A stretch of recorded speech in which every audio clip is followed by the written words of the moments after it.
ചെയ്യുന്നവൻ പിശാചിൽ നിന്നുള്ളവനാണ്. എന്തെന്നാൽ പിശാച് ആദ്യം മുതലേ പാപം ചെയ്യുന്നവനാണ്. പിശാചിന്റെ പ്രവൃത്തികളെ നശിപ്പിക്കുന്നതിനു വേണ്ടിയാണ് ദൈവപുത്രൻ പ്രത്യക്ഷനായത്. 1 യോഹന്നാൻ 3:8.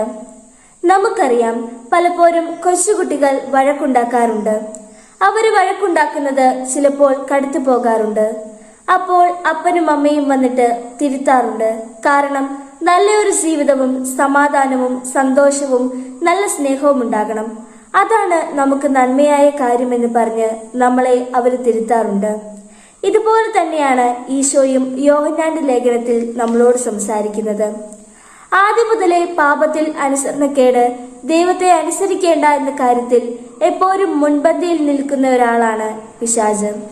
എന്നാൽ ഈശോ ആകട്ടെ പിതാവിനെ അനുസരിച്ച് നല്ല മാതൃക നൽകുകയും ചെയ്തിരിക്കുന്നു.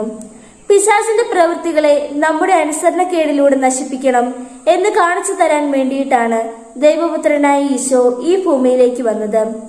അവന്റെ മാതൃക നമ്മുടെ വിശ്വാസ ജീവിതത്തിൽ അനുസരിച്ചുകൊണ്ട് എപ്പോഴും നമുക്കവനെ പൂർവാധികം ശക്തിയോടെ അനുഗമിക്കാം.